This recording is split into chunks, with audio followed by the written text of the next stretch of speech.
Hello, magandang araw po sa inyo mga kapistolero. Congrats sa ating lahat.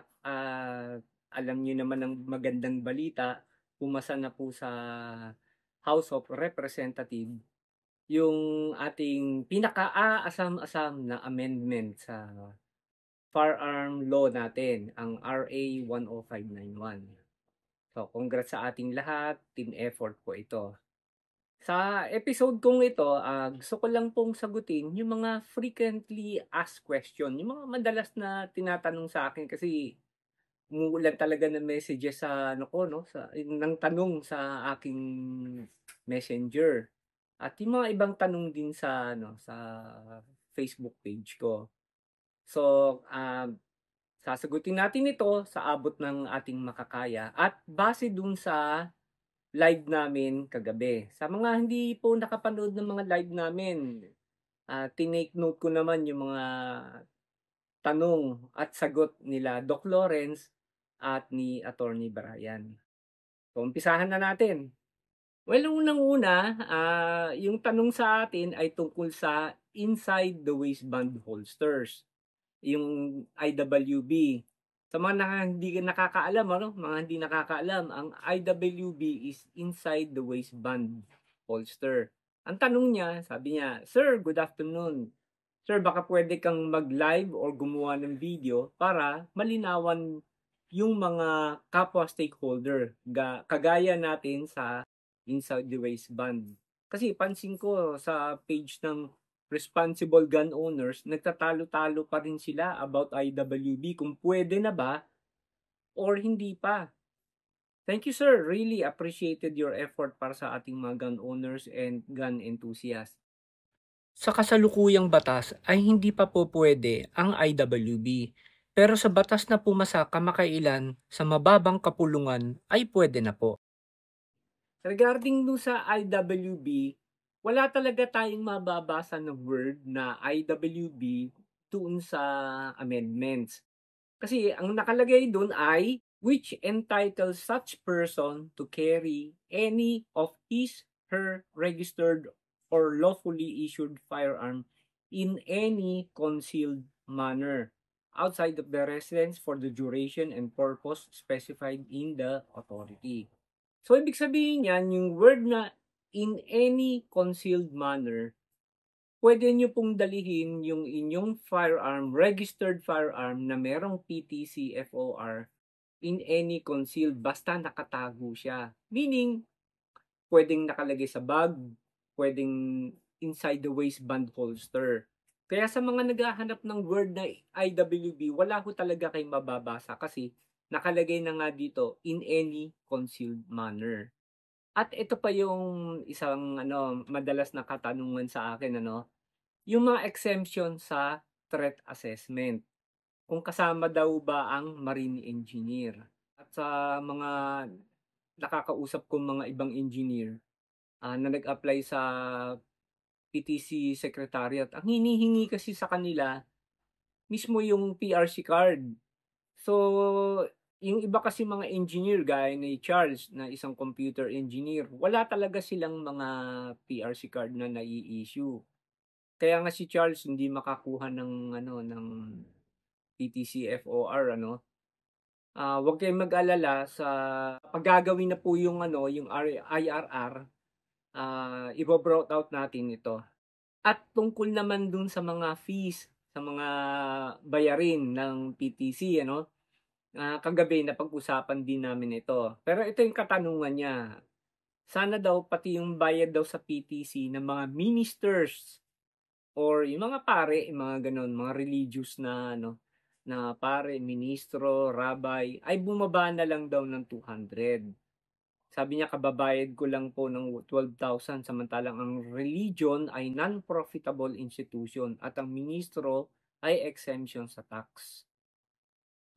Well ano 'no, fair naman talaga yung sinasabi niya 'no.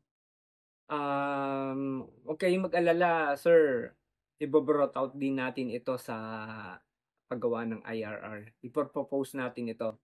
Yung mga suggestions po ninyo ay nino-note ko po ito para pagdating sa paggawa ng IRR, pwede nating i-brought out. Gaya po ng sabi ni Doc Lawrence kagabi, ang mga PNP naman ay reasonable naman at nakikinig naman sila sa atin. At ito yung isang tanong pa 'no, sabi niya, "Sana sinama ni Pistolerong Pinoy sa lahat ng RCSU pwede na kumuha ng PTC. Kami talaga taga Mindanao ang kawawa." Yun nga, kasi malayo nga sila 'no. Para lang kumuha ng PTC, mura lang naman ng PTC, 300 lang pero ang gastos naman pamasahe at saka tulugan. Well, dun sa bagong batas kasi, ito ang nakalagay. Permit to carry firearm outside of residence refers to a written authority issued by the chief of the PNP or the chief of the firearm and explosive office upon authority from the PNP chief. Sa tingin ko kapagka nag-authorize ang chief PNP sa mga RCSU, pwede naman. Kasi nakalagay nga dito 'no, written authority issued by the chief of the PNP o kaya yung chief ng Firearm and Explosive Office. Pwede rin silang magbigay ng authority sa mga RCSU. Sa ngayon kasi walang nakalagay dito sa batas o yung word na RCSU. Pero base dun sa nakalagay na written authority na puwedeng i-issue ng chief PNP, sa tingin ko puwede 'yan. Ito yung isang tanong na kagabi naitanong ko rin kay Doc Lawrence at kay Attorney Brian ano. Nakalagay dito, "One valid PTC for all firearms na ba 'yan?" Meaning kasali na din ba diyan yung mga 5.56 natin? Meaning yung mga 5.56 rifles? Well, natanong ko si Attorney Brian ano kagabi, sabi niya kasi nakalagay nga, licensed citizens granted the permit to carry firearm outside of residence may carry any of her registered or lawfully issued firearm. Meaning to say, yung basta't registered at lawfully issued. Wala kasing nakalagay dito na ano, hindi ka puwedeng mag-carry ng 5.56 or 7.62 rifles. Basta't nakalagay dito, puwede kang mag-carry ng any of his registered or lawfully issued firearm. Kung technically speaking, kung yung 5.56 mo ay registered at lawfully issued naman siya, why not, 'di ba, puwede nating dalhin 'to by the best definition nitong batas. At isang katanungan pa 'no, tungkol sa mga OFW. Sir, 'di ba nasama ang mga OFW sa threat assessment, sa mga exemption siguro sa threat assessment ano? Kinalulungkot kong sabihin, hindi po. Hindi po nasama ang mga OFW. Actually nung sa technical working group namin sa ano, sa House of Representative at sa Senate na rin, ang nasa position paper kasi talaga namin is ano, removal ng threat assessment. Pero yun nga, hindi tayo napagbigyan. Eto isang magandang tanong, "Boss, sino po gagawa ng IRR?" Salamat. Yung IRR kasi nakalagay dun sa batas natin ano, kasama na tayo mga stakeholders. Kasi ito yung nakalagay, Section 13, Implementing Rules and Regulations. Within 30 days from the effectivity of this act, the Department of Interior and Local Government, DILG yun, the Philippine National Police, the National Police Commission, and the relevant stakeholders. Tayo po yun, yung mga nasa gun community, shall formulate the necessary rules and regulations for the effective implementation of this act. So, ang ibig sabihin po nito, sa paggawa po ng IRR, kasama na po ang mga nasa gun community. Tayo po yung tinutukoy dito na relevant stakeholders. Dati kasi, ang nakalagay sa ano nila, no, IRR nila, uh, in consultation lang ang mga nasa gun community. Ngayon, ano na tayo, kasama na tayo sa paggawa ng IRR mismo. At ito rin yung isang magandang katanungan. Kasama po ba sa batas na hindi mababago ng IRR yung proposed na amendments. So, parang nakakatakot, 'di ba? Ito yung batas, tapos ito yung IRR, baka mabago yung batas dahil do sa IRR. Isa lang naman ang masasabi ko, hindi puwedeng baguhin ng IRR yung batas natin kasi mas matibay yung Republic Act kaysa dun sa IRR. Okay, tuloy natin. May katanungan pa rin dito. Sir, how about po yung proposed provision about PTC-FOR na issued sa firearm holder at covered na yung lahat ng firearm niya? So ito yung nakasaad sa sa batas natin sa amended law, no? Sa Senate Bill 2895. Tandaan niyo po ninyo, Senate Bill 2895 o kaya House Bill number 11539. Provided that such permit shall be valid for 2 or 5 years unless sooner revoked or suspended. Provided further that a licensed citizen granted a permit to carry firearm outside the residence may carry any one of his, her registered or lawfully issued firearm at any given time. Ibig sabihin po nito, kapag ikaw ay meron ng permit to carry outside of residence, ay pwede ka may choice ka na magdala ng isang registered or lawfully issued firearm. Bawat isa-isa lang bale.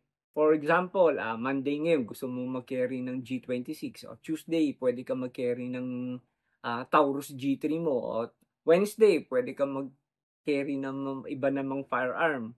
Yun yung sinasabi na at any given time. Isa-isa lang.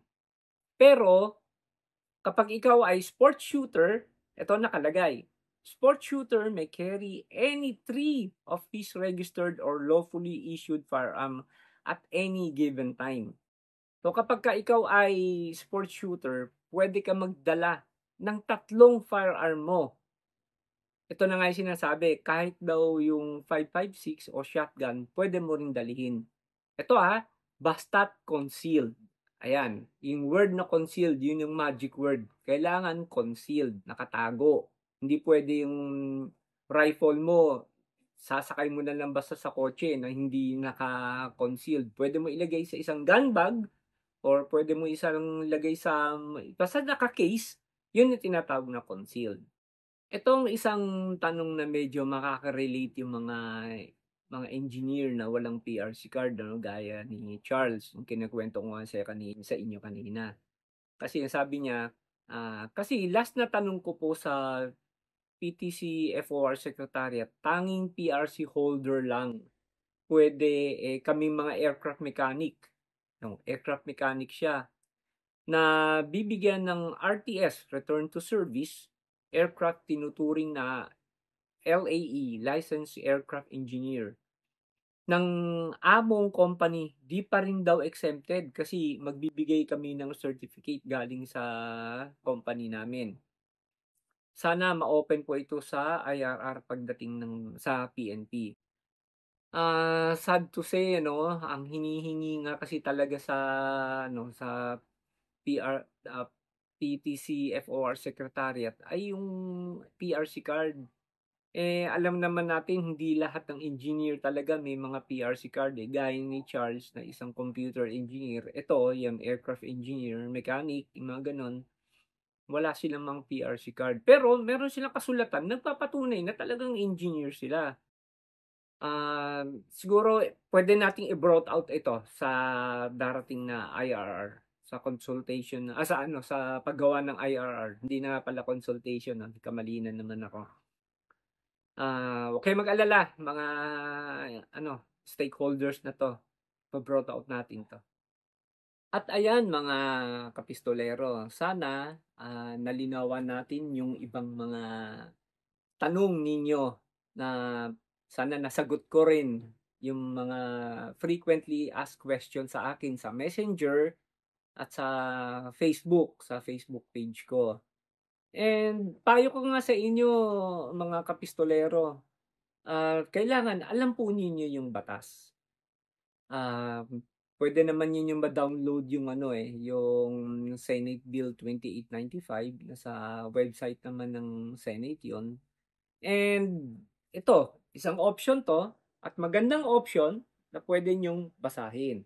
Ito, libro po ito ni Doc Lawrence, Gun Law and Armed Defense. Basahin po ninyo, napakaganda po nito. Actually, nangangalahati na nga ako sa pagbasa nito at talagang maganda yung paliwanag nila dito. In layman's term, yung mga situations, gano'n. Sasagutin po nito yung mga katanungan po ninyo. At muli po, maraming salamat po sa inyong pagsubaybay sa aking vlog. Salamat po sa mga nagme-message sa akin. Nakakataba po kayo ng puso and mga nagte-thank you po sa akin. Hindi po tayo magtatagumpay kung hindi po dahil sa inyo. Kayo po ang tunay na bida po dito, kayong mga responsible gun owners.